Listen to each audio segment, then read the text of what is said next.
राधे राधे दोस्तों, good morning. Welcome back to my channel. I hope आप अच्छी हो और आपकी पढ़ाई बहुत अच्छी चल रही होगी। तो आज की वीडियो में हम स्टैटिक जीके या जीएस, इकोनॉमिक्स, साइंस और पॉलिटी, कैसे हिस्ट्री को हम कवर करें, कैसे फुल जीएस को लेके चलें। कोई बिगनर है या किसी का मॉक टेस्ट में नंबर कम आ रहे हैं, उसका सिलेबस कंप्लीट है, तो किस तरीके से हमको अपना मैनेज करना होगा, या फिर आरआरबी, एनटीपीसी या ग्रुप डी या यूपी पुलिस या किसी भी एग्ज़ाम की तैयारी कर रहे हैं, या एसएससी स्टेनोग्राफर की तैयारी कर रहे हो, या इलाहाबाद हाई कोर्ट की तैयारी करो, मतलब ऑल एग्जाम के लिए ये वीडियो रहने वाली है कि जीएस को कैसे कंप्लीट करें, कैसे कैसे नहीं करें, कौन सी बुक प्रेफर करूं मैं, और या फिर एक ही बुक से हमें कैसे कैसे कवर करना होगा, या एक ही बुक में हमें सारा कंटेंट मिल जाएगा, या फिर हमें अलग अलग बुक खरीदनी पड़ेगी। तो सबसे पहले हम बात करेंगे नंबर 1, जिससे जो फ्रेशर हैं, फ्रेशर पे आजकल कोई बात नहीं कर रहा है, जिनकी हाई टॉप पर उनको ही पूछ रहे हैं, आपको भी पता है। और मेरे पास कमेंट बहुत आ रही थी कि दीदी हमें फ्रेशर के लिए बताओ, 2025 के लिए हम तैयारी कर रहे हैं, या स्टेनो की, आरआरबी की तैयारी कर रहे हो, या एनटीपीसी की तैयारी कर रहे हो, या दिल्ली पुलिस, जीडी, किसी की भी कर रहे हो। तो सबसे पहले हम उसमें लेके चलेंगे कि मैं मान के चलती हूँ कि जो फ्रेशर बच्चा है उसका कुछ भी नहीं हुआ है, उसने ना 12th 11th कुछ भी नहीं पढ़ा है। जैसे मैं थी तो मैं साइंस बैकग्राउंड से थी, तो ना मैंने हिस्ट्री पढ़ी, ना मैंने पॉलिटी पढ़ी, ना ही मैंने इकोनॉमिक्स पढ़ी, ना ही ज्योग्राफी पढ़ी, तो मेरे लिए सब कुछ नया था। बट 10th में मैंने थोड़ा थोड़ा जाना था कि हाँ ये भी नाम होते हैं, बट इतना भी नहीं था कि मैं बहुत ही प्रॉब्लम हुई थी मेरे को। तो मैं ये चाहती हूँ जो प्रॉब्लम मैंने फेस किया वो आप भी नहीं को। आपने या 12th की हो, या बीए फर्स्ट ईयर कर रहे हो, या सेकेंड ईयर कर रहे हो, तो उन बच्चों के लिए ये सारी वीडियो है।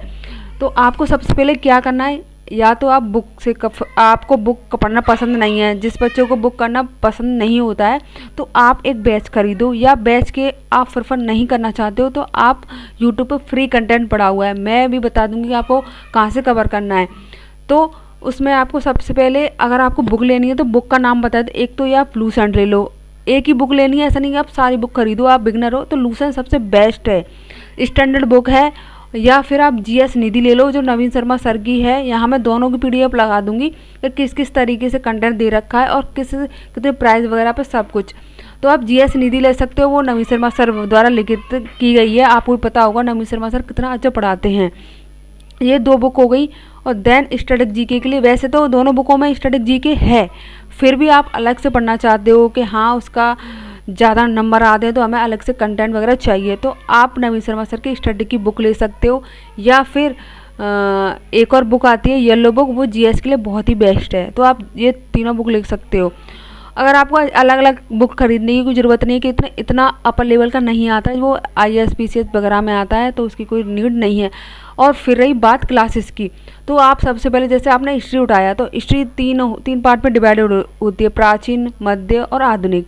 तो आप बुक से पहले एक बार वीडियो देखो कि किस तरीके से टीचर बता रहा है, कैसे कैसे हमें पढ़ा रहे हैं, उसी के अकॉर्डिंग आपको फिर बुक से पढ़ना होगा। अगर टीचर ने कुछ पॉइंट छोड़ दिए हैं, उन्होंने इंपॉर्टेंट नहीं माना, तो आप उन पॉइंटों को लेके चलना, ऐसा नहीं आप भी छोड़ दो, क्योंकि वो तो एग्ज़ाम में जो आया गया है वो पढ़ा रहे हैं, ऐसा नहीं पढ़ा रहे कि एग्ज़ाम में जो आ सकता है या आने वाला नहीं है वो भी आपको सबर करना होगा बुक के थ्रू। तो जैसे आपने प्राचीन भारत स्टार्ट किया क्लासेस से, तो आप तुरंत ही जिस वो टॉपिक कंप्लीट कराएं, जैसे सिंधु घाटी सभ्यता या और कोई भी अलग भी टॉपिक, तो आप बुक से वो रीड कर सको तुरंत ही। तो आपको माइंड में बैठ जाएगा कि हाँ बुक में भी ये था और सर ने भी ये पढ़ाया है, तो इमेज से आपके माइंड में अच्छे से बैठ जाएगी। फिर रही बात याद करने की, तो याद करने के लिए मैं थोड़ा लास्ट में बताऊंगी, वीडियो को पूरा बने रहना वीडियो के लिए, क्योंकि उसमें एक स्कैम थ्योरम वगैरह होता है, वो कैसे अप्लाई करते हैं, कौन कौन से स्टूडेंट को अप्लाई करना चाहिए, बिगनर को करना चाहिए या नहीं करना चाहिए, तो उसके रिलेटिव मैं एंड में बताऊंगी। तो ये होगी हमारी जीएस के लिए जो बिगनर है। अब जो सिलेबस कंप्लीट हो गया, या फिर सिलेबस छूटा हुआ है, या फिर मॉक टेस्ट देने जा रहे हैं, नंबर कम है, तो उनके लिए आपको ये करना होगा कि जैसे ही आपने मॉक टेस्ट दिया और उसमें आपके जैसे 25 नंबर का मॉक टेस्ट है, तो 25 में से आपके 18-20 हो रहे सही, तो जो बाकी के क्वेश्चन बचे हैं ना, उनको आप नोटबुक में लिख लो। फिर उनके बाद देखो कि उसके बारे में या उस टॉपिक से आपने कुछ पढ़ा है। अगर उस टॉपिक को आपने पढ़ा है, जैसे कि हमने माना कि सिंधु घाटी सभ्यता में आप किसी क्वेश्चन में अटक गई और आपने वो चैप्टर पढ़ा भी है और फिर भी पता नहीं अटक गई, तो आपको वो क्वेश्चन लिखना होगा। ऐसा नहीं है कि आप उस क्वेश्चन को नहीं लिखे, स्किप कर दें, डिमोटिवेट हो जाए। ऐसा होता है कि डिमोटिवेट हो जाते हैं बच्चे, बट आपको बिल्कुल भी ऐसा नहीं करना है, क्योंकि फ़ायदा नहीं है। तो आप उस क्वेश्चन को लिखो, फिर देन उस टॉपिक को दोबारा पढ़ना। आपका 100% दोबारा मॉक टेस्ट दोगे ना तो नंबर ज़रूर इंक्रीज़ होंगे। तो ये उनके लिए हो गए जिनके नंबर गेन नहीं हो रहे और जिनका सिलेबस से भी आधा है, वो मॉक टेस्ट लगाएं या नहीं लगाएं। तो उनको ये करना है कि पहले अपना सिलेबस कंप्लीट करना है। अगर आपका 50% सिलेबस हो जाए, 70% सिलेबस हो जाए, जब भी आप मॉक टेस्ट लगाना।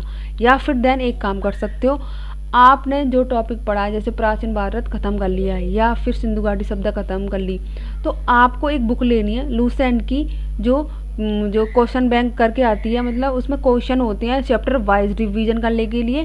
जैसे कि लूसेंट की थ्योरी बुक है, उसमें से एक चैप्टर कंप्लीट किया, देन उसके QRS लगा लो, उसमें प्रीवियस ईयर के होते हैं सारे, ऐसा नहीं है कि नहीं होते प्रीवियस ईयर के। तो ये GS की अकॉर्डिंग आपको पढ़ना होगा और GS को सीक्वेंस से पढ़ना, ऐसा नहीं है बीच में से कूद पड़े, ऐसे बिल्कुल नहीं है। और पॉलिटी के लिए, पॉलिटी का सिलेबस बहुत ही छोटा होता है, आपको ये नहीं समझना 10-12 टॉपिक इंपॉर्टेंट होते हैं एग्जामों के लिए। और स्पेशली SSC स्टेनोग्राफर के लिए तो 10 टॉपिक है गिने चुने, उनमें से क्वेश्चन आ रहे हैं, तो आपको देन पढ़ने की ज़रूरत आ रही है। तो प्लीज़ मेरे को कमेंट करना कि कोई प्रॉब्लम आ रही हो या कुछ भी। और एक लास्ट में सजेशन करूँगी मैं कि आपको याद नहीं होता है तो आपको क्या करना है, पहले चैप्टर को या फिर क्लास ले ली, नोट्स पढ़ लिए अच्छे से, उसके बाद नोट्स पढ़ेंगे आपको आंख बंद करनी है। स्कैन थ्योरम बोलते हैं ना उसको, जैसे आंखों में याद करना है। जैसे कोई जादू तो भगवान को ही दे देता ना कि झाड़ू की छड़ी दो याद हो जाए, आपको याद करना होगा। तो एक बार आप क्लास के थ्रू याद कर लोगे ना, तो देन आंख बंद के रिलेट करना कि हाँ ऐसे ऐसे था, ऐसे ऐसे था, ऐसे ऐसे था, तो वो आपके माइंड में बैठ जाएगा। फिर उसके बाद एक बार लिख के देखना, वो लिखने वाली प्रक्रिया है ना, वो आपको मजबूर कर देगी। जो आपने याद किया है ना, वो अपने आप लिखता चला जाएगा, आपको जोड़ नहीं पड़ेगा आपके माइंड पे भी, जैसे मैंने भी किया है GS के लेके। तो आप अच्छे से कर सकते हो। और नेक्स्ट वीडियो में ये भी बता दूंगी कि कैसे कैसे और भी आपको इम्प्रूव करना होगा, कैसे कैसे। अगर आपको कोई भी प्रॉब्लम होती है तो कमेंट करके बता सकते हो, क्योंकि यहाँ वीडियो थोड़ी लंबी हो जाएगी इसके थ्रू।